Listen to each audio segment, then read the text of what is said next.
Assalamualaikum warahmatullahi wabarakatuh. Alhamdulillah, Allahumma sholli ala sayyidina Muhammad wa ala sayyidina Muhammad amma ba'du. Senang sekali saya malam hari ini ketemu lagi dalam acara yang sudah ditunggu-tunggu dari minggu lalu, acara Qomat, Kongko Manfaat. Dan nantinya akan membahas suatu hal yang bermanfaat bagi kami tentunya dan juga bagi penonton semua, dan juga bisa bermanfaat bagi Anda semua sekeluarga, teman-teman, tetangga, dan yang lainnya. Dan malam hari ini bintang tamunya sangat spesial karena tema pada malam hari ini akan membahas tentang kupas tuntas tenaga dalam dan ilmu hikmah. Apa aja sih sebenarnya yang dimaksud tenaga dalam, ilmu hikmah, dan kaitannya atau nanti pengaplikasiannya dalam kehidupan sehari-hari. Sejarahnya mungkin itu juga akan dibahas nantinya. Dan sebelum Anda berlanjut nanti nonton kami dalam 1 jam ke depan, dimohon untuk menyiapkan air karena nanti kita akan ada pengobatan jarak jauh dan pengisian air energi. Tentunya nanti akan dilakukan oleh Ustadz Nasuha. Dan kita mulai aja malam hari ini. Sebelumnya saya mau menyapa dulu ini Ustadz yang memang sudah dikontrak seumur hidup. Dan malam hari ini juga disiarkan langsung dari studio 123. Kayaknya berubah ya Ustadz. Kemarin 112. Kemarin 112. Ya, saya menyapa dulu. Assalamualaikum Ustadz Nasuha. Waalaikumsalam warahmatullahi wabarakatuh. Iya, gimana, sehat ya? Alhamdulillah. Alhamdulillah. Kita ini udah lebaran yang udah lebih dari seminggu ya? Lebih dari kurang seminggu. lebih ya. Betul. Ya, tetap sehat ya. Iya. Oke, Ustadz Nasuha sudah disapa, dan malam hari ini tentunya yang spesial banget nih bintang tamunya sudah bergabung. Ini guru saya juga. Kebetulan dulu di pondok pesantren saya mengenal banyak hal di luar dari ilmu sekolah atau dari wawasan yang lain. Ini saya mengenal dari beliau. Saya sapa dulu. Assalamualaikum Ustadz Ahmad Hazami. Waalaikumsalam warahmatullahi Sehat ya? Alhamdulillah. Alhamdulillah sehat. Kita udah beberapa lebaran, beberapa hari setelah lebaran maksudnya, dapat berkumpul di sini. Tentunya nanti banyak banget yang akan dibahas. Sekali lagi saya info untuk bisa menyiapkan air karena nanti di akhir acara kita akan mengadakan pengobatan jarak jauh dan pengisian air energi. Dan juga bisa diinfo untuk para keluarganya, kemudian tetangga atau teman-teman yang memang membutuhkan, silahkan bisa menyediakan air juga. Bisa di gelas, ya Ustadz, botol, atau galon kalau mau banyak ya. Ya, kalau mau banyak bisa galon. Dan juga bisa kirimkan pertanyaan yang berhubungan atau seputar dengan tema, yaitu kupas tuntas ilmu hikmah dan tenaga dalam, atau tenaga dalam dan ilmu hikmah. Atau mau bertanya hal yang lain juga boleh mengenai kesehatan, nanti akan dijawab oleh Ustadz Nasuha ataupun Ustadz Hazami. Oke, kita akan mulai saja. Sebelumnya ini kita mulai dari Ustadz Nasuha dulu. Silakan Ustadz, bisa dimulai. Bismillahirrahmanirrahim. Alhamdulillahirrahmanirrahim. Allahumma sholli ala sayyidina Muhammad wa ala ali sayyidina Muhammad. Teman-teman, alhamdulillah dengan izin Allah Subhanahu wa taala kita bisa berjumpa lagi dalam acara Qomat, betul. Kongko Manfaat ya. Per pekan kita ketemu melalui Facebook ini. Oke, kaitan dengan tema kita malam hari ini, dan memang kita udah undang secara langsung tokohnya ya kan? Udah dari kita hubungi dari beberapa minggu yang lalu ya. Iya, ini biasanya kalau orang lain 3 bulan sebelumnya dia baru bisa dapat jadwalnya beliau. Iya. Karena ini dekat, jadi kita bisa menghubungi langsung. Oke, kaitan dengan ilmu hikmah atau tenaga dalam ya, Bang Hajami. Mungkin saya mengawali, nanti Ustadz Hajami yang mendalami. Betul, pastinya. betul. Sebetulnya sederhana, disebut tenaga dalam karena tenaga itu berasal dari dalam, dari dalam diri, sehingga kajian daripada ilmu hikmah ataupun tenaga dalam adalah diri kita, diri sendiri. Alatnya adalah tubuh kita, manusia. Nah, karena bicara tubuh kita atau manusia, berarti sebetulnya tenaga dalam ini, ilmu hikmah ini dimiliki oleh setiap manusia, oleh setiap orang. Tapi kemudian nanti bagaimananya? Oh, tentu kita Iya. karena kita udah undang pakarnya. Iya. Nah, oke. Kita nanti akan tanya-tanya langsung, Tanya-tanya langsung. kita gali lebih dalam ilmunya dengan Ustaz Azami. Terima kasih bukanya Ustaz Naswa. Sekarang kita langsung aja dengerin nih penjelasan, mungkin dibuka nanti dengan sejarah, pengertian ilmu, apa itu ilmu tenaga dalam dan ilmu hikmah. Apakah ada perbedaan atau persamaan, nanti akan dijelaskan langsung oleh Ustadz Azami. Silakan dibuka. Assalamualaikum warahmatullahi wabarakatuh. Bismillahirrahmanirrahim. Amma ba'du. Terima kasih kepada host kita, Bung Bapak ya, Bapak. Bang. Abang. Abang. Nah, belum jadi Bapak. Insya Allah sebentar lagi. Ya, tadi ini merupakan bagian kehormatan dari saya menjadi bintang tamu pada malam hari ini. Temanya adalah kupas tuntas ya, Iya, tenaga kupas dalam dan tuntas. ilmu hikmah. Ya.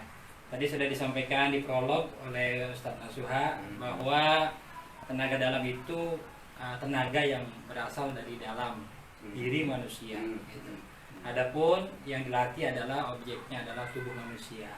Karena manusia itu kalau berdasarkan informasi dari Al-Quran, hadis ya, bahwa manusia itu terdiri dari ya, jasmani dan rohani. Ya, Nah, itu ada di dalam tubuh manusia. Nah, bagaimana kemudian manusia itu mengolahnya, ya, baik jasmaninya maupun rohaninya. Nah, untuk jasmani, ya kita tahu semua bahwa bisa diolah, dilatih, ya kita sebut sebagai tubuh fisik Ya. manusia. Olahraga, makan makanan sehat, Ya. nah, itu akan melatih. Juga bisa dengan olahraga rutin, membentuk tubuh dan sebagainya. Itu fisik Fisik. Oke. Bagaimana dengan tubuh rohani kita atau batinnya. atau batin sebutannya adalah bahwa tenaga ataupun potensi yang ada di dalam diri manusia berupa batinnya itu merupakan ada di dalam diri setiap manusia. Nah, tinggal bagaimana manusia mengaktifkannya. Nah, karena itu pasif. Ya, Oke, berarti ilmu itu setiap manusia sudah ada. sudah dibekali. Sudah dibekali. Potensi. Dan itu pasif. Pasif. Nah, pertanyaannya adalah nanti ya, bagaimana cara mengaktifkannya. Tapi sebelum itu nih, Ustadz, ini kan ada tenaga dalam dan ilmu hikmah. Kalau tadi Ustadz Naswa sudah menyinggung tenaga dalam itu berasal dari dalam. Nah, sebenarnya ada perbedaan atau persamaan nggak sih antara tenaga dalam dengan ilmu hikmah? Kalau sumbernya bahwa itu sama. Nah, tetapi yang membedakan adalah cara atau teknik untuk mengaktifkannya. Cara atau teknik? Cara Oke, atau teknik oke. mengaktifkannya. Oke. Ya, jadi saya jelaskan saja Oke. bahwa tenaga dalam itu dia lebih umum digunakan, lebih umum cara yang digunakannya untuk Oke. mengaktifkannya.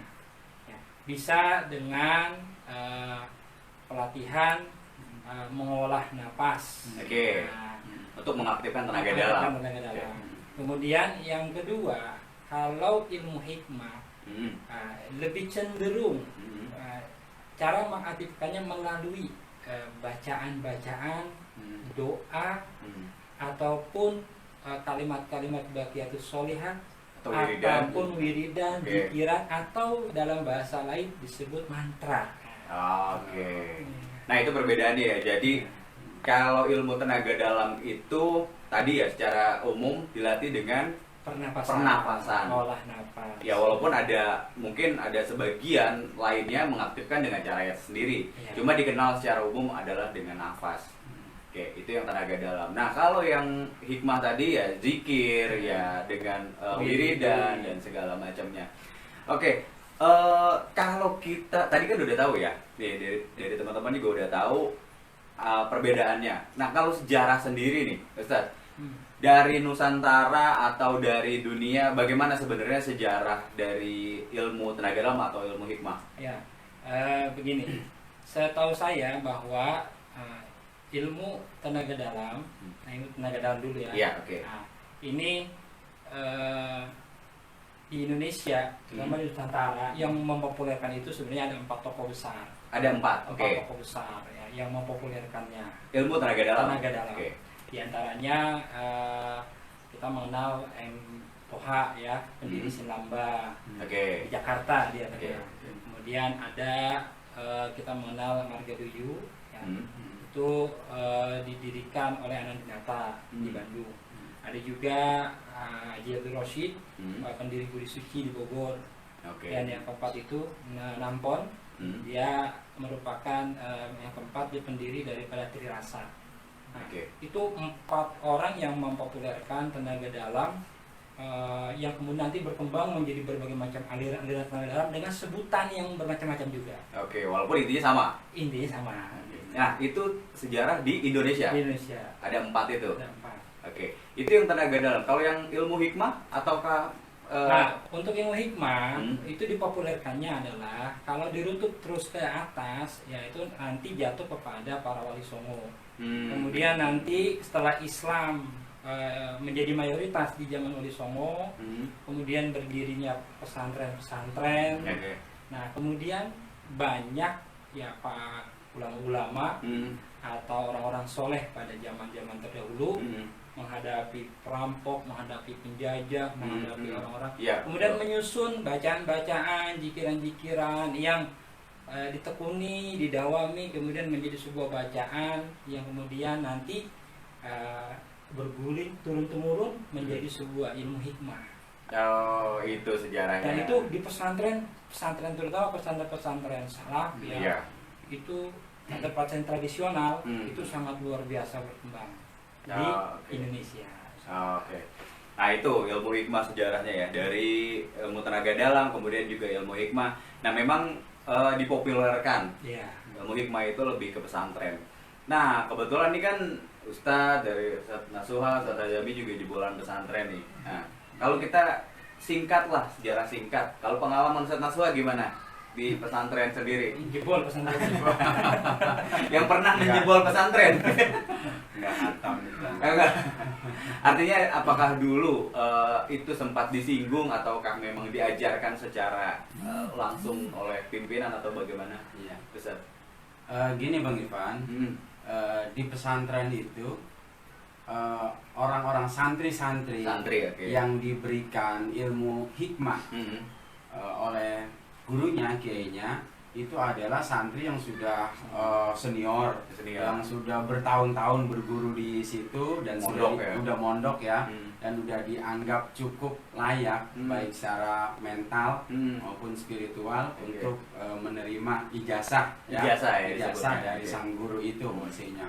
Sehingga itu butuh waktu benar-benar bertahun-tahun untuk bisa mendapatkan ilmu hikmah itu maksudnya. Sehingga tidak semua santri. Oh, enggak semua santri artinya mendapatkan ijazah dari gurunya itu maksudnya. Nah, walaupun kemudian belakangan itu berubah polanya. Ya, kalau tradisi di pesantren dulunya kayak gitu, ya kan, pesantren. Tapi kemudian polanya berubah. Orang nggak perlu berguru lama-lama, ya kan, untuk mendapatkan ilmu hikmah, ya kan.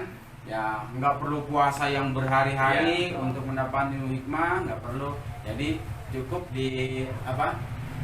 diinisiasi, cukup diijazah, diisi cukup diisi ya. Teknisnya macam-macam, entah itu air putih, medianya gitu ya.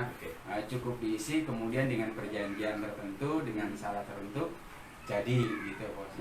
Tapi dulu saya mendapatkannya dengan proses yang cukup panjang. Ya harus puasa sekian hari, bangun setiap malam untuk wirid, dan itu di bawah tirakatnya. Tirakatnya, riadonya itu panjang. Nah, ini menarik. Kalau tadi ternyata nggak semua santri di pondok pesantren itu diajarkan ternyata. Nah, ada beberapa poin. Nah, ini kembali ke Ustadz Azami. Nah, apa sih yang kriteria seseorang itu bisa menerima ilmu hikmah sebenarnya di pondok pesantren ataupun umum sebenarnya?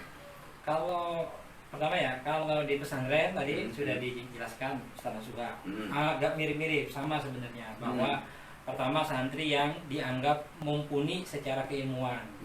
Artinya dianggap sudah sangat mumpuni dalam pembelajaran semua hal, ya mungkin kitab-kitabnya dan Al-Quran. Artinya pelajaran pondoknya ini sudah menguasai. Kemudian barulah istilahnya dibekali, batinnya dibekali, sehingga dipilihlah santri-santri senior, santri-santri yang sudah mumpuni itu dibekali, kemudian diajarkan. Ada kaitannya nggak, Ustaz? Maaf. Ada kaitannya nggak dengan mental, kemudian dari emosi, itu ada kaitannya nggak? Semua ada kaitan, pasti. Ya, berkaitan sekali.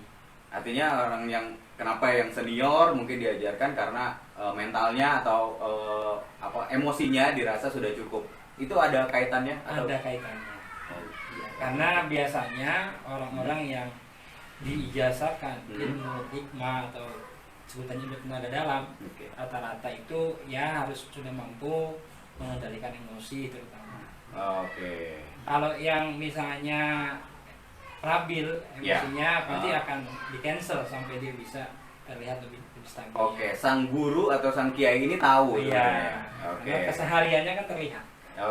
Itu bisa jadi kriteria apakah ini si murid sudah layak untuk mendapatkan ijazah, ya sebutannya ijazah itu untuk mendapatkan ilmu hikmah ya gitu ya, ataukah belum. Nah ini si guru ini harus mengetahui secara detail dan juga jelas tentang mental atau emosi dari si muridnya. Nah ini sebelum kita berlanjut, saya infokan juga bagi teman-teman yang nonton di sini bisa ikutan bergabung untuk bertanya, apakah ada pengalaman pribadi boleh sharing, ataukah dari pengalaman teman atau keluarga, itu juga bisa di-sharing. Dan juga saya infokan sekali lagi untuk menyiapkan air, karena nanti di akhir acara kita akan ada pengisian air atau air energi oleh Ustadz Nasuha dan juga pengobatan jarak jauhnya. Ini kembali ke Ustadz Nasuha nih. Ini kan ilmu hikmah tadi berkaitan dengan emosi.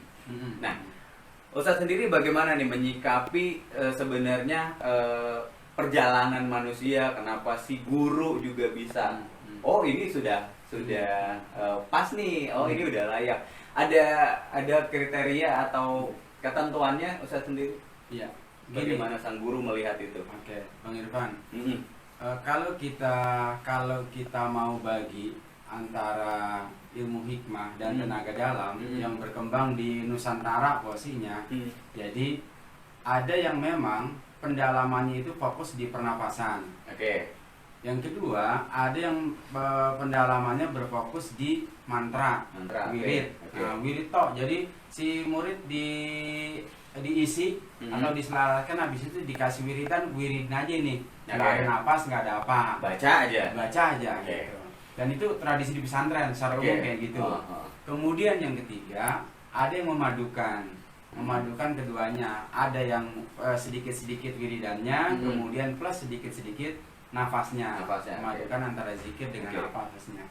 Dan perlu diperhatiin, Bang Irfan, orang-orang tua kita dulu selalu kalau kita ingin menguasai sebuah ilmu, itu parameternya kamu puasa.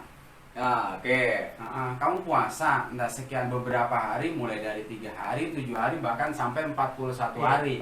Dan sebetulnya itu apa pesannya? Menarik. Pesannya dari puasa itu apa? Sebetulnya adalah itu tadi, untuk menetralisir emosi-emosi negatif itu. Kaitannya dengan itu ya? Kaitannya dengan itu bosnya. Bahkan sampai dilarang untuk makan makanan yang bernyawa. Yang mengandung, yang bernyawa. Bosnya. Berarti ini ada puasanya juga ada beberapa macam mungkin ya Ustaz? Beberapa macam. Nah, kalau yang saya kenal nih ada ya puasa pada umumnya, kemudian puasa full, jadi maghrib buka, maghrib juga sahur. Itu juga dikenal. Artinya sekaligus ya. Full 24 jam, bukanya maghrib, sahurnya juga maghrib. Itu juga. Nah, ini juga puasa mutih mungkin ya. Terus juga ada puasa pati geni. Atau yang tadi puasa nggak bernyawa atau apa sebutannya? Puasa tidak makan yang bernyawa. Tidak makan yang bernyawa. Nanti kita akan bahas, tanya langsung dengan Ustaz Ajami. Kemudian dilanjut Ustaz. Nah, mengenai puasa itu sendiri kaitannya dengan emosi atau membersihkan itu gimana Ustaz? Iya, itu udah pasti. Apalagi kemudian itu puasanya mutih ya. Iya. Pasti gejolak nafsu, emosi segala macam. Itu pasti dengan sekian hari itu udah kendor emosinya biasanya. Satu sisi itu ya. Sisi yang kedua, puasa itu sebetulnya juga untuk fokus. Oh iya. Untuk fokus. Kamu mau fokus untuk apa? Iya. Nah, ini fokusnya di mana? Maka dengan puasa itu orang 24 jam itu pasti fokus. Oke. Karena puasa dengan nggak puasa menguasai sebuah ilmu itu hasilnya beda. Itu beda. Walaupun orang ada yang bilang itu tergantung mindsetmu, tetap beda. Untuk orang pemula tetap beda. Kita nggak bisa bicara itu di detik ini gitu. Jadi puasa itu memang kondisinya untuk menstabilkan jiwa, batin atau emosi. Yang kedua, memfokuskan orang pada apa yang ingin dicapainya itu. Oh gitu. Oke, ini menarik. Kita kembali ke Ustadz Jami. Kalau tadi sudah dibahas oleh Ustadz Nasuha mengenai puasa, apa itu puasa dan kemudian segala macamnya. Nah, pertanyaan saya menarik. Apakah semua ilmu yang nanti diajarkan itu butuh puasa, ataukah sebenarnya si guru ini yang mengetahui, oh murid ini butuh puasa, oh murid ini enggak, ataukah gimana sebenarnya, Ustadz? Pada dasarnya semua murid sama. Semua oke. Syarat peraturan umumnya sama. Oke. Ya, tapi pada titik-titik tertentu, pada tempat-tempat tertentu, pada keadaan tertentu, itu biasanya ada yang punya syarat-syarat khusus. Nah, karena biasanya si gurunya lebih tahu. Nah, misalnya ada 10 murid, kemudian secara umum mereka sama semua persyaratnya, puasa misalnya. Tapi ada juga yang mungkin bisa lebih dari puasa itu. Lebih dari puasa maksudnya? Ya, bisa ditambahkan persyaratannya. Jadi ada personal banget ya. Ya, jadi ada persyaratan umum, ada persyaratan khusus biasa. Nah, yang khusus tuh kayak apa contohnya? Contohnya misalnya pada kalangan tertentu ya tidak boleh misalnya memakan makanan yang makanan-makanan tertentu ya dilarang untuk dimakan selama fase berapa bulan. Mungkin kayak tadi yang bernyawa. Ya. Mungkin. Ya mungkin yang tahu hanya si guru. Maksud dan tujuan. Tapi itu merupakan biasa persyaratan khusus. Dan itu personal. Karena setiap orang berbeda-beda. Oke. Nah, ini menarik ya. Kita akan bahas banyak nantinya segala macam. Kalau misalnya persyaratan orang umum itu kalau belajar ilmu hikmah atau ilmu tenaga dalam itu seperti apa, dan kemudian pengembangan ilmu hikmah itu seperti apa, apakah zaman dulu juga itu kaitannya kita melawan penjajah itu juga ilmu hikmah atau bukan, nanti akan dibahas. Ustadz mungkin bisa diminum dulu ya, silahkan. Nah, ini saya akan menyapa teman-teman dari ini yang udah bergabung dan sudah bertanya mungkin ya. Nah, ini ada beberapa guruji sudah bergabung. Kemudian ada Sana, kemudian ada Harsi Wiyanto, kemudian ada Mira Miratna, Susan, ini mungkin Ustadz kenal. Oh iya. Sudah nonton juga. Kemudian ada Diki Lanang Sejagat, Ustadz kece, ganteng-ganteng. Salam sehat semua, ya terima kasih. Kemudian ada Jamilah Arja, alhamdulillah belum ketinggalan. Salam takzim buat Ustadz Nasuha dan Ustadz Jami. Mudah-mudahan tambah berkah dan sukses. Amin. Boleh dong saya juga senggol. Ada Eka Lukman. Assalamualaikum. Semoga berkah dan sukses. Amin. Oh Budi udah bergabung. Kemudian ada Muhyiddin. Sukses selalu Ustadz. Terima kasih. Amin. Kemudian ada Yoga Wibowo. Assalamualaikum Ustadz Nasuha, Ustadz Jami dan Guruji. Ya. Kemudian ada Yulianto, Yoga Wibowo. Nonton via YouTube aja deh. Sinyalnya hilang-hilangan. Oh iya. Nah, ini juga untuk live streaming memang harus dibutuhkan sinyal yang stabil, karena kalau enggak gambarnya pasti macet-macet ya, atau suaranya agak kurang bagus. Kemudian ada Isal Yogananda, ini ketua umum PKYI. Nah, ini ada pertanyaan yang menarik. Kateno Pratowo, kita harus wudhu dulu nggak nanti pas didoain air putihnya? Nanti dijawab sama Ustadz. Kemudian ada Tirta Menik Mustika dan Mbak Kinayu sudah bergabung. Oke, ini waktunya sangat singkat. cuma 1 jam. Kalau judulnya itu kupas tuntas, saya yakin memang nggak tuntas. Karena ilmu hikmah itu nggak bisa dipelajarin cuma 1 malam, apalagi cuma 1 jam. Ya, Ustaz. Ya. Biasanya kita kalau ngebahas itu sampai pagi, itu aja belum selesai. Ya. Oke, Ustaz, menarik nih. Kalau tadi persyaratannya, persyaratan apa aja sih? Kalau dari umur mungkin ya, kemudian dari hal lainnya ada nggak? Kalau untuk yang mau belajar ilmu hikmah nih. Kalau persyaratan umum, pertama ya yang jelas usia dewasa, minimal ya mungkin sama SMA. SMA, usia-usia SMA ya. Nah, walaupun saya belajar di usia SMP waktu itu. Oh, pengecualian. Oke. Ya, minimal tuh usia SMA, usia yang sudah mau beranjak dewasa. Oke, udah dapat KTP lah ya. Emosinya agak stabil. Dan yang kedua, biasanya kalau di kalangan pesantren itu ada kriteria khusus, misalnya ya tadi secara keilmuan anaknya tekun, rajin, ya gitu. Ada dawamnya. Artinya si Ustadz sendiri punya penilaian. Iya, Oke. penilaian gitu. Kemudian setelah itu kalau di luar pesantren gitu, kan sekarang juga banyak perguruan-perguruan yang membuka Oke. hal-hal Iya, seperti ilmu iya. hikmah tersebut. Hmm. Nah, biasanya sih tidak ada kriteria. Ya, nggak ada. Oke. Nah, siapapun yang masuk biasanya Boleh. diterima, boleh gitu. Yang penting dia punya keinginan, mau Oke. dan mau menjalankannya Oke. gitu. Mungkin di secara kriteria di awal nggak ada, mungkin persyaratannya kayak tadi ada puasa. Oh. Itu yang setiap orang akan berbeda ya. Beda-beda. Oke. Jadi itu ya secara umum nggak ada, atau lebih kepada mental apakah sudah pantas atau enggak. Dan sebenarnya memang benar sih, lebih ke si gurunya yang tahu apakah ini sudah cocok Iya. atau sudah boleh atau belum untuk ilmu hikmah ini. Ustadz, ini kalau tadi saya sudah singgung ya, apa aja gitu dari ilmu hikmah ini untuk pengaplikasiannya, kemudian ada kaitannya nggak dengan sejarah Indonesia ini?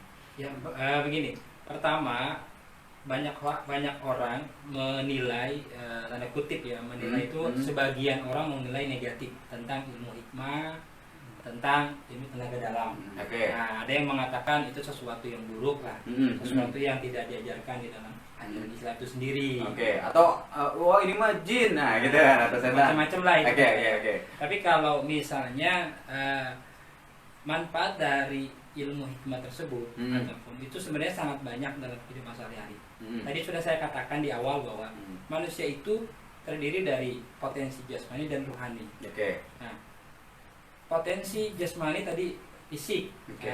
olahraga dan segala macam itu menyehatkan. Nah, bagaimana dengan potensi ruhani kita? Nah, batin kita pun harus dilatih, Oke. diolah, kemudian harus agar batinnya itu juga kuat, kokoh. Oke. Karena kuat itu tidak hanya fisik, Oke. batin itu harus kuat. Nah, salah satunya dengan sebenarnya dengan bacaan-bacaan dari ilmu hikmah, Oke. zikir-zikir yang memang itu dikarang oleh para ulama-ulama terdahulu. Tadi akan Bang Iqbal mengatakan ada kaitan dengan sejarah masa lalu misalnya Iya. di Nusantara ini. Iya, betul, Ya. betul. Yang saya tahu, yang pernah saya pelajari bahwa kiai-kiai kita, ulama-ulama soleh kita, ya, itu banyak mengarang bacaan-bacaan yang kemudian nanti ada yang dikenal sebagai hizib-hizib. Oke. Nah, yang tujuannya untuk membekali para santri melindungi proteksi diri. Oke. Nah, kemudian nanti ada juga bacaan-bacaan yang dipakai ya tadi sebagai orang mengelompokkannya, ini bacaan-bacaan untuk ilmu hikmah, Oke. ini bacaan untuk segala macam bentuk bacaan. Oke, mungkin di situ ada perlindungan diri, Ada gitu ya. perlindungan diri, Pengobatan. ada pengobatan, kemudian rezekian, ada perlindungan untuk diri dan keluarga, Oke. rumah dan Oke. sebagainya. Ya. Oke, menarik. Ini kita ke Ustadz Naswa. Ustadz Naswa, tadi udah disinggung nih, ada tentang untuk pengobatan. Oke. Dari pengalaman Ustadz sendiri nih bagaimana sebenarnya mengenai ilmu hikmah? Ini kan Ustadz Naswa ya kita tahu ya, udah banyak banget ilmunya. Kemudian pelajarannya juga yang dipelajari udah banyak banget. Dari nafas ini, dari nafasnya full sampai Senin Kemis. Artinya udah beda deh. Oke, artinya ilmu yang di dalamnya sudah banyak banget nih. Udah dari ilmu hikmah, pernafasan atau bahkan yang ilmu lebih tinggi. Nah, ini bagaimana nih Ustaz dari pengalaman Ustadz sendiri dalam kaitannya ilmu pengobatan. Jadi begini Bang Irfan, ilmu hikmah yang ada di Indonesia itu adalah turunan daripada Toriko, ya, tasawuf lah, sufi ya, sufi, ya bisa dibilang kalau kita mau ambil paling dekat adalah zamannya Wali Songo ya. Di situ sebetulnya orang masuk toreko dan salah satu toreko yang saya ini amalkan itu toreko Qadiriyah Naksabandiyah. Nah, orang mengamalkan itu kemudian turunan-turunannya itu ya ilmu hikmah. Jadi di sana ada yang disebut sebagai sebuah kelebihan lah, karomah. Nah, dan setiap orang itu memiliki karomah yang beda-beda. Gitu. Orang mengamalkan terus diberikan kemampuan. Oleh Allah berupa misalnya dia bisa bantu ngobatin orang atau untuk hal-hal yang lain meditasi gitu. Nah, saya posisinya bertemu dengan beberapa guru ilmu hikmah ataupun tenaga dalam yang kemudian itu ya mendapatkan apa yang disebut sebagai kalau dalam Al-Quran basiroh. Nah, basiroh itu ya bisa untuk bantu orang ngobatin dan segala macam maksudnya. Dan alhamdulillah dengan pengalaman-pengalaman itu ngobatin orang posisinya, alhamdulillah dengan izin Allah Subhanahu wa taala dan kita memang pure menolong, tidak pasang tarif posisinya. Nah, alhamdulillah di situ banyak keajaiban-keajaiban. Orang disembuhkan dari penyakit, kemudian terbukanya solusi dalam segala urusannya kayak gitu. Berarti mungkin saya narik kesimpulannya ketika kita menolong umat manusia atau hamba Allah, pelayanan, maka kita secara otomatis juga akan ditolong. Kalau tadi Ustadz Nasuha memang berfokus pada kesehatan atau penyembuhan, dan nanti untuk hal-hal yang memang membutuhkan dalam tanda petik energi lebih atau pengetahuan lebih, ya itu akan dicukupkan oleh Allah ya. Nah itu menarik. Nah ini juga ada nih kaitannya dengan hipnoterapi ya, alam bawah sadar, kekuatan pikiran. Nah ini secara garis besar sama sebenarnya. Semua manusia itu punya potensi yang luar biasa. Tinggal bagaimana nanti menggalinya. Nah ini ada cara dengan wiridan, zikiran, atau juga ada orang yang olah nafas dan lain-lain. Nah kalau di hipnoterapi sendiri atau alam bawah sadar itu yang diaktifkan adalah bagaimana cara kita mengeksplor alam bawah sadar dengan program atau segala macamnya. Nah itu ya kaitannya mungkin dengan ilmu tenaga dalam, hikmah, dan juga kekuatan manusia itu sendiri. Ini ada pertanyaan nih, kita kembali pertanyaan dulu dari Kateno Pratowo. Apakah sifat emosi yang sering muncul bisa diakibatkan dari hal yang tidak kita duga, seperti ada jin yang ngejagain padahal kita tahu dia penyabar orangnya. Nah ini gimana Ustaz Azami? Nah kalau misalnya wah ini mah nih gangguan jin nih misalnya nih, oh dia kayaknya dulu nggak gini sekarang begini ya, itu apa sih sebenarnya ilmu hikmah ini? Apa kaitannya banget atau ada hubungannya banget dengan dimensi lain atau makhluk-makhluk itu gimana Ustaz? Begini, kalau tadi pertanyaannya itu posisinya gini, kalau orang itu marah secara tiba-tiba atau emosi secara tiba-tiba, dilihat dulu masalahnya apa. Ya kalau misalnya dalam posisi dia di pojokan, dihina, kemudian ada sebab lah artinya ya itu mungkin bisa dilihat sebabnya apa. Tapi posisi pertanyaannya harus gini, ketika seseorang itu sudah belajar ilmu misalnya gitu, tenaga dalam, kemudian dari yang tadinya penyabar, pendiam, tiba-tiba mungkin sombong, tiba-tiba mungkin emosian. Kalau pertanyaan itu baru nanti bisa kita sambungkan. Nah, jadi gini, di aliran tenaga dalam ataupun di ilmu hikmah itu sendiri, sebenarnya itu tadi saya bilang berbeda-beda. Nah, ada yang memang ketika orang itu membaca wiridan, pikiran, kemudian bawahnya emosi. Karena menurut saya posisinya biasanya kalau menurut kita analogi seperti dokter, obatnya harusnya 3 kali sehari, dia mungkin 10 kali sehari. Oh. Per dosis. Dosis wiridan pun ada dosisnya. Ada dosisnya. Oh, oke. Karena oke. makanya itu perlunya seorang guru. Karena ketika misalnya dia membaca satu wiridan Oke. yang misalnya harusnya dia baca 3 kali, kemudian dia baca 10 kali, maka kalau dalam sebuah ilmu maka itu akan melebihi Overdosis efeknya. harusnya misalnya 10 watt kemudian jadi 100 watt, Nah, maka saraf-saraf itu akan terganggu. Oke. Kan tidak? Nah disitulah membuat emosionalnya mudah tersulut, akan menaikkan rasa sombong karena merasa kuat dan sebagainya. Oh mungkin itu kaitannya dengan banyak ya di umum atau di masyarakat kita dengar kasus yang oh dia gila gara-gara ngamalin ilmu. Seperti itu. Oh itu mungkin kaitannya. Dan ini pentingnya mungkin seorang guru ya untuk mendampingi, karena yang mengetahui mental ataupun sifat ini sudah cocok atau belum ilmu ini. Nah ini seorang guru. Nah kalau tadi Ustaz menarik overdosis dari bacaan atau ilmu, mungkin dia biar cepet nih gitu kan. Nah ini memang beda-beda setiap bacaan. Efeknya dari pembawaan diri sendiri atau itu bagaimana, Ustaz? Ya begini. Jadi gini, kalau di dalam Islam sendiri, nah itu sebenarnya ada perbedaan ya. Wirid itu wiridan atau wirid biasanya sesuatu yang bacaannya ditentukan, hitungannya ditentukan, bahkan waktunya pun ditentukan. Nah, kemudian ada zikir yang di dalam Al-Quran bahwa kita bisa berzikir kapanpun dimanapun. Nah ini mungkin kategorinya termasuk umum. Hitungannya tidak ditentukan. Nah, waktunya tidak ditentukan.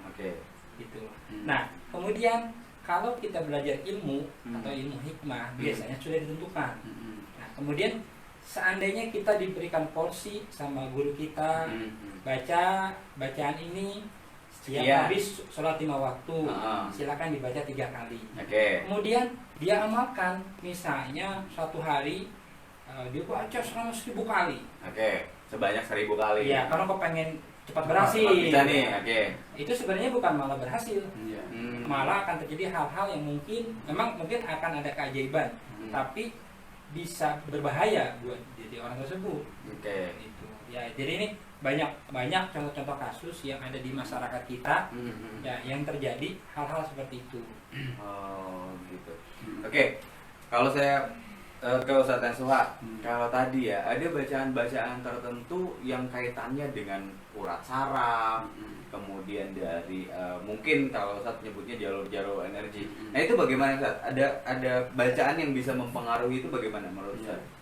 Jadi begini Bang Irfan, efek dari sebuah wiridan, efek dari sebuah puasa, ataupun efek dari sebuah tirakat, ya, atau orang sekarang bilangnya meditasi, yang dihasilkan adalah panas. Ya, yang dihasilkan panas. Kalau kita misalnya nggak usah lama-lama, setengah jam aja duduk meditasi, entah itu zikir, pasti badan ini udah gerah. Keringetan. Karena yang dihasilkan panas. Bayangkan seseorang yang tubuh fisiknya belum siap. Tubuh fisiknya belum siap, kemudian dia mengamalkan sesuatu yang disebut Ustadz Hajami melebihi dosisnya. Overdosis. Dan jangan salah, tubuh ini penuhi dengan ribuan saraf-saraf. Kalau kemudian ini dihantam dengan panas yang melebihi kapasitasnya, seperti ini misalnya lampu yang kapasitasnya misalnya cuma 20 watt, dihantam dengan 1000 watt meledak, pasti pecah. Itu sebetulnya itu yang oleh guru itu diberikan porsi sesuai gitu. Seorang guru yang akan tahu, seorang guru yang mengerti gitu. Kapasitas badan wadahnya si sang murid ini. Nah, sehingga sebetulnya intinya adalah wadahnya ini udah siap atau belum. Gitu. Nah Ustaz, kalau ini udah kejadian nih misalnya nih, ya tadi ya kalau cerita tadi udah overdosis nih dari energinya. Nah kalau dari segi pengobatan bagaimana nih Ustaz? Kalau misalnya apakah disinkronkan ataukah bagaimana kira-kira menurut Ustaz bagaimana? Oke, berarti kan ini kaitannya dengan jalur energi di tubuh ya. Berarti ada titik-titik gerbang-gerbang energi yang itu harus diselaraskan. Dan biasanya ilmu hikmah ataupun tenaga dalam itu kan sebetulnya mainnya di cakra bawah.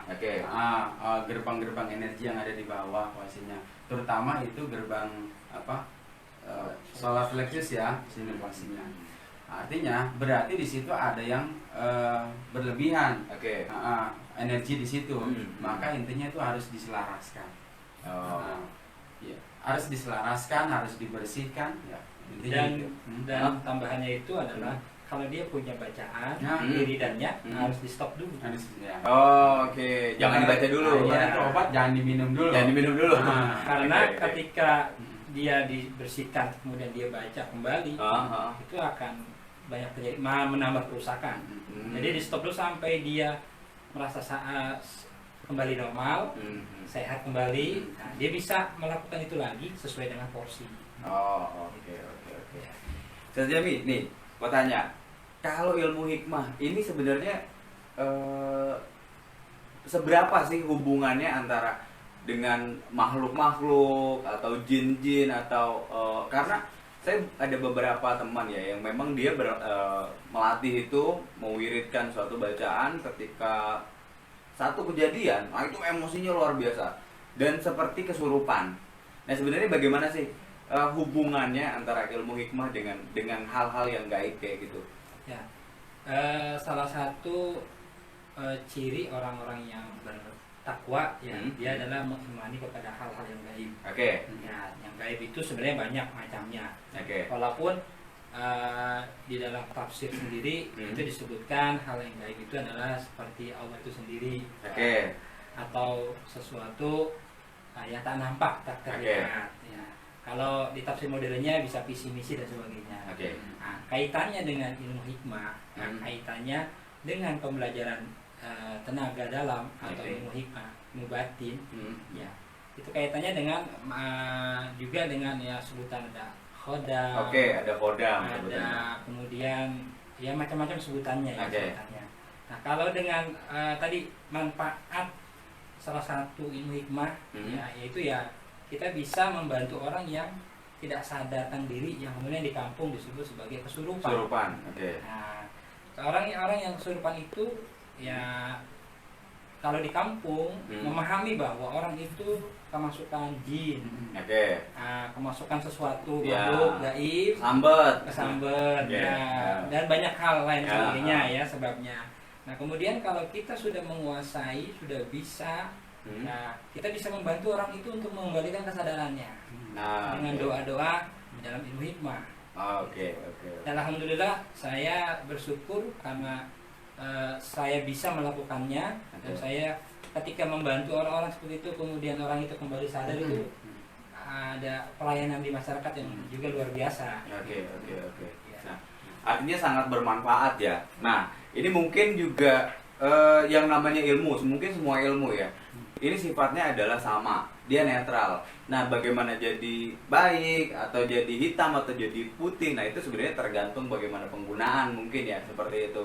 Nah, ini juga bisa kaitannya dengan kalau Ustaz Naswa sendiri memang difokuskan untuk kesehatan, begitu ya, untuk penyembuhan atau mungkin pada zaman dahulu itu dikaitkannya dengan perlindungan, bagaimana cara untuk menghadapi perampok atau penjahat. Nah, itu ya. Gini. Ustaz, kalau kita nyinggung sedikit ya, ini nyinggung sedikit. Kalau dalam ilmu hikmah itu dikenal nggak suatu raja sebenarnya?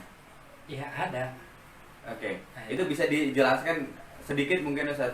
Ya, sebenarnya gini, raja wafak ya. Iya, raja wafak. Ya, dan banyak ya nama-nama tentang hal-hal itu ya. Itu pun sebenarnya bukan sesuatu yang gampang. Itu adalah karya-karya ulama-ulama terdahulu. Nah, jadi bukan sesuatu fotokopi Pak, bukan sembarangan.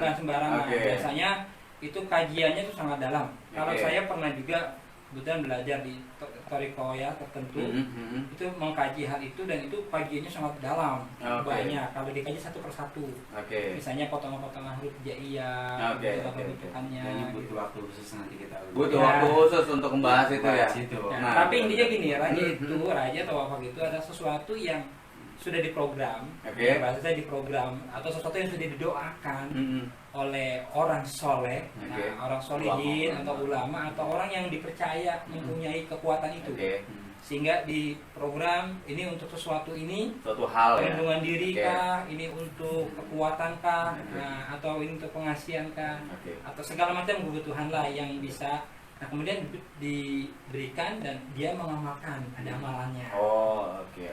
Nah, ini menarik nih, Ustaz Jami atau Ustaz Naswa. Nah, kebetulan dari Qomat sendiri atau ini Ustaz Naswa, ini ada satu gelas yang memang untuk penyembuhan ya. Nah, ini gelas ini sudah raja ya, diraja, artinya memang sudah raja ini dikarang oleh para ulama zaman dahulu. Ini ada ini udah bisa langsung di order atau dibeli di Tokopedia, cari aja namanya Toko Qomat tanpa spasi ya, Toko Qomat tanpa spasi. Ini ada jual untuk raja kerejekian, ini juga bisa. Kemudian ini juga ada untuk kesehatan. Jadi nanti posisinya tinggal dituangkan air, nanti situ juga ada panduannya, dan nanti diminum untuk yang kesehatan. Nah, insya Allah ini untuk menjaga kesehatan juga penyembuhan. Nah, kemudian juga yang kerejekian, nah ini juga hubungannya nanti dengan kerejekian. Nah, tapi nggak berhenti sampai situ. Nah, kita juga ini sudah berkolaborasi dengan Ustaz Naswa, kemudian juga dengan guru-guru kita.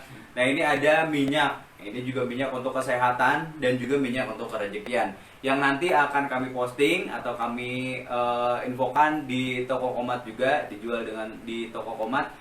Mungkin besok akan kami launching tentang minyaknya. Ini minyak dasarnya adalah minyak zaitun. Jadi aman untuk diminum, untuk konsumsi, ataupun untuk pemakaian luar. Oke, Ustadz mungkin bisa diminum dulu. Ini saya melihat dulu. Ada beberapa menyapa dulu. Kalau tadi, ya katanya semoga ini sudah terjawab tadi ya. Apakah sifat emosi? Nah, itu dilihat dulu tadi. Oke.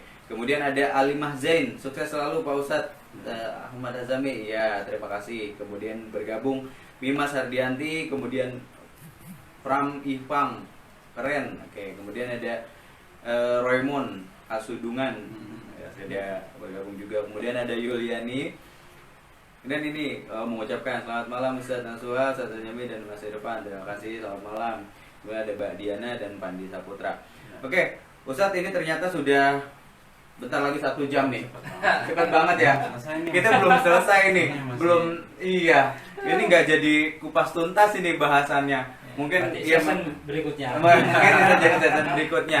Oke, nanti juga kalau memang merasa wah ini kayaknya saya butuh banget ini informasi, mungkin bisa langsung aja main ke sini ya, ke rumah Ustaz Naswa. Kita bisa ngobrol-ngobrol, ngopi-ngopi. Nah, ini yang silaturahmi lah, kita perbanyak silaturahmi, banyak teman. Nah, ini juga akan menambah nanti rezeki, panjang umur dan lain-lain. Oke, Ustadz, ini kita mungkin langsung aja ya, kita mulai untuk pengobatan jarak jauhnya, kemudian zikir segala macamnya. Silakan Ustadz, mungkin diimbau dulu untuk air dan bagaimananya. Ya, terima kasih teman-teman. Kalau Anda mau wudhu dulu silakan ya, untuk memperkuat keyakinan Anda dalam proses ini dan merasa lebih dekat dengan Allah Subhanahu wa taala. Oke, kalau yang sudah siap airnya juga ditaruh di depan ya. Ditaruh di depan. Dan kemudian nanti itu bisa untuk Anda sendiri, untuk keluarga, untuk orang tua Anda dan sebagainya. Dan kalau Anda merasa bahwa Anda memiliki satu penyakit di tubuh Anda, silakan Anda tempelkan telapak tangan kanan Anda pada bagian organ yang memang sakit. Karena saya akan transfer energi doa dan juga dibantu oleh Ustadz Hajami dan Bang Irfan, nanti akan tersalur melalui telapak tangan Anda. Coba rasakan airnya sebelum, nanti dengan sesudah kita energi, dan nanti mungkin juga akan terasa hangat pada telapak tangan Anda. Kita akan mulai. Nah, kita akan membaca istighfar dulu sama-sama 3 kali. Astaghfirullahaladzim. Astaghfirullahaladzim. Astaghfirullahaladzim. Ashhadu an la ilaha illallah wa ashhadu anna Muhammadar Rasulullah. Salawat. Allahumma salli ala Sayyidina Muhammad wa ala ali Sayyidina Muhammad. La abrat Nabi Muhammad Rasulullah sallallahu alaihi wasallam. Al-Fatihah. A'udzu billahi minasy syaithanir rajim. Bismillahir rahmanir rahim. Alhamdulillahi rabbil alamin. Arrahmanir rahim. Maliki yaumiddin. Iyyaka na'budu wa iyyaka nasta'in. Ihdinas siratal mustaqim. Siratal ladzina an'amta 'alaihim ghairil maghdubi 'alaihim waladdallin. Amin. Silakan arahkan tangan Anda pada organ yang sakit, ya. Siapkan juga airnya. Baca subhanallah walhamdulillah wala ilaha illallah wallahu akbar sebanyak-banyaknya.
Selawat ya.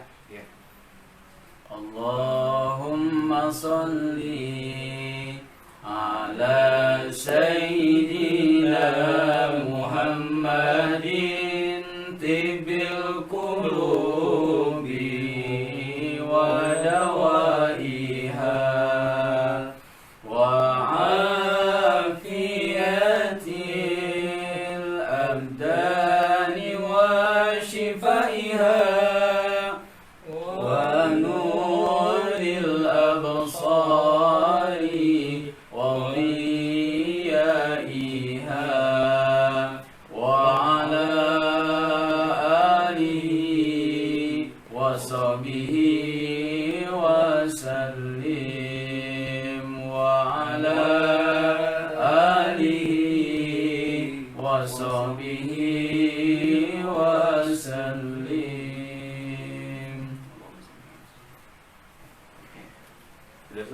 selesai.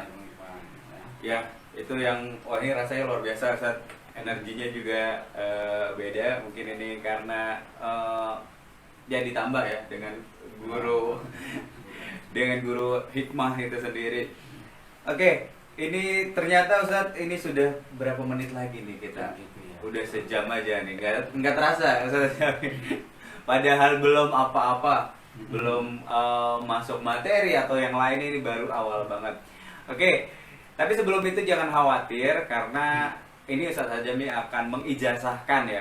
Jadi ini mungkin perlu kalau mau dicatat boleh ya Ustaz, atau diingat. Nah ini ijazah dari Ustaz Hajami, silahkan. Ya baik, para hadirin semuanya, pada malam hari ini di akhir session kupas tuntas tenaga dalam dan ilmu hikmah ini, ya, betul. Saya akan memberikan satu buah ijazah tentang salah satu sholawat, sholawat yang sangat populer sebenarnya. Ini saya dapatkan langsung dari bapak saya, yang kemudian dari guru-gurunya beliau, yakni sholawat namanya sholawat asror. Diamalkannya dibaca ba'da subuh 41 kali. Ya, setelah subuh ya. Setelah subuh. yang mungkin sholawatannya sudah sering kita baca. Seperti ini kalimatnya, Allahumma sholli ala nuril anwar wasiril asrar wasiriyagil aghyar wa biftahi babil yasar sayyidina Muhammadin al-mukhtar wa alil athar wa ashabil akhyar adada ni'amillahi wa ibdali. Nah, sebelumnya silahkan berwasilah kepada Nabi Muhammad, kemudian kepada 4 sahabat, dan yang ketiga berwasilah kepada Syekh Abdul Qadir Al-Jailani, pemilik sholawat asrar ini yang menciptakannya. Semoga yang rajin mendawamkannya, dia di keterangannya adalah diberikan keterangan hati yang terang. Kemudian hatinya terang, cerdas, kuat. Nah, kemudian di situ dikatakan asrar, banyak keajaiban rahasia. Banyak keajaiban rahasia. Nah, di akhir bahwa dengan kita mengamalkan satu amalan saja, jika dawam istiqomah, nah itu maka akan menjadi senjata yang luar biasa. Oke. Ustaz Ajami, ini menarik nih. Kalau saya mau praktek langsung mungkin dari teman-teman juga ya. Nanti dibimbing langsung oleh Ustaz Ajami, kita tawasul dulu ke baginda Nabi, kemudian para sahabat dan juga Syekh Abdul Qadir Jailani, kemudian nanti Ustaz Ajami membacakan salawat tersebut. Nanti kita akan mengikuti ini sebagai ijazah ya, yang nantinya akan bisa didawamkan atau diistiqomahkan oleh para teman-teman. Silakan Ustaz. Baik, seperti ini kalimatnya. Bismillahirrahmanirrahim. Ila hadratin Nabi Mustafa Muhammadin sallallahu alaihi wasallam. Syai'unilaikum al-Fatihah. Bismillahirrahmanirrahim. Alhamdulillahirabbil alamin arrahmanir rahim maliki yaumiddin iyyaka na'budu wa iyyaka nasta'in ihdinas siratal mustaqim siratal ladzina an'amta 'alaihim ghairil maghdubi 'alaihim waladdallin amin. Summa ila ruwahi jami' ikhwani minal anbiya'i wal mursalin was sahabati ala arba'ati khulafa'ir rasyidin sadatina Abi Bakr wa Umar wa Utsman wa Ali radhiyallahu anhum. Al-Fatihah. A'udzu billahi minasy syaithanir rajim. Bismillahirrahmanirrahim. Alhamdulillahirabbil alamin arrahmanir rahim maliki yaumiddin iyyaka na'budu wa iyyaka nasta'in ihdinas siratal mustaqim siratal ladzina an'amta 'alaihim ghairil maghdubi 'alaihim waladdallin. Summa ila ruwayi jami' kutub rabbani wa haikain nurul imamil awliya al-Baghdadi khususan Sayyidina Syekh Abdul Qadir Al-Jailani pada sallallahu sirrul aziz nafa'ana bi ulumihim wa asrarihim wa bi anwarihim wa bi usulihim wa bi furuhihim wa bi barakatihim. Syamilahum al-Fatihah. A'udzu billahi minasy syaithanir rajim. Bismillahirrahmanirrahim. Alhamdulillahirabbil alamin arrahmanir rahim maliki yaumiddin iyyaka na'budu wa iyyaka nasta'in ihdinas siratal mustaqim siratal ladzina an'amta 'alaihim ghairil maghdubi 'alaihim waladdallin. Allahumma shalli 'ala nuril anwar wasiril asrar wa tiryaqil aghyar wa miftahi babil yasar sayyidina wa maulana Muhammadin al-mukhtar wa alihi al-athhar wa ashabil akhyar adada ni'amillahi wa ibdali.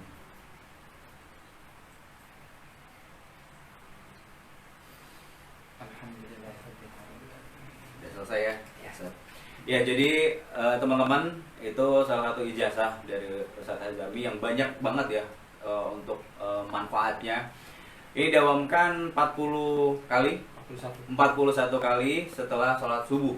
Ya, insya Allah ini jika didawamkan banyak tadi disebut keajaiban atau manfaat-manfaat atau rahasia-rahasia yang nanti akan terbuka.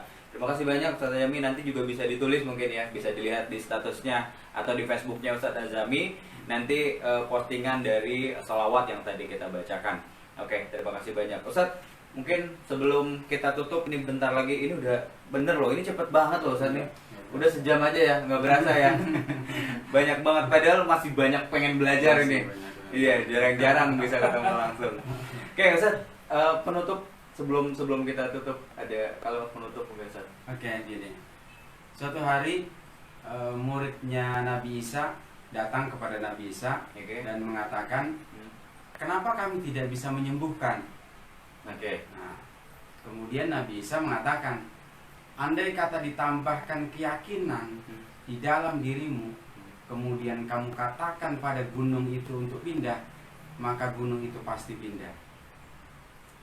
Artinya bahwa setiap orang harus memiliki keyakinan yang kuat terhadap ilmu yang dimilikinya. Oke, itu yang paling penting ya, Itu keyakinan. keyakinan. Luar biasa.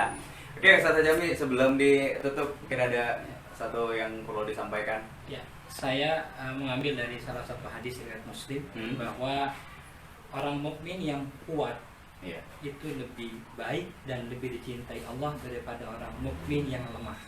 Artinya kuat itu tidak hanya secara harta, ya semuanya, kuat jasmani, kuat rohani. Makanya zohir dan batin setiap orang yang tadi beriman harus kokoh dan kuat. Agar kita jadi orang mukmin yang lebih baik dan dicintai Allah Subhanahu wa taala. Oke, terima kasih, luar biasa. Ustaz Aswa, Ustaz Abi, ini sangat luar biasa pembahasan malam hari ini berkaitan dengan tenaga dalam dan ilmu hikmah. Kalau saya boleh menyimpulkan bahwa tenaga dalam atau ilmu hikmah itu suatu hal yang berasal dari dalam diri. Nah, karena ini berasal dari dalam diri, semua manusia pun pasti akan bisa. Dan bagaimana cara untuk mengaktifkannya? Nah, itu berbagai macam cara, bisa dengan tenaga dalam ataupun ilmu hikmah. Tapi satu hal yang pasti, ini sumbernya dari dalam diri dan akan lebih kuat jika ditambah keyakinan yang tadi Ustadz bilang. Oke, ini ternyata sudah 1 jam, nggak terasa banget. Tapi nggak perlu khawatir karena minggu depan kita akan ketemu lagi di jam yang sama, di acara yang sama, Qomat Kongko Manfaat. Tentunya dengan bintang tamu yang spesial juga. Dan saya informasikan, silahkan untuk yang sudah menyiapkan air, ini bisa diminum airnya dan digunakan sesuai kebutuhan. Dan untuk setiap malam Sabtu, setiap acara Qomat itu silahkan selalu siapkan air ya, Ustaz. Karena kita akan mengadakan transfer energi, air doa, dan juga untuk Anda atau keluarga atau saudara Anda yang memang sedang sakit, bisa langsung secara personal atau pribadi, bisa kirim pesan ke Ustadz Nasuha ataupun ke saya, kemudian tulis nama lengkap, kemudian tanggal lahir dan apa penyakitnya yang nanti kita akan bantu obati jarak jauh dalam acara Qomat. Oke, terima kasih Ustadz Azami, terima kasih banyak Ustadz Nasuha, terima kasih banyak, luar biasa pembahasan malam hari ini. Dan teman-teman, kita akan ketemu lagi dalam acara yang sama, Qomat Kongko Manfaat, bersama saya Irfandi Sahid, dan saya pamit undur diri. Wassalamualaikum warahmatullahi wabarakatuh. Terima kasih Ustadz.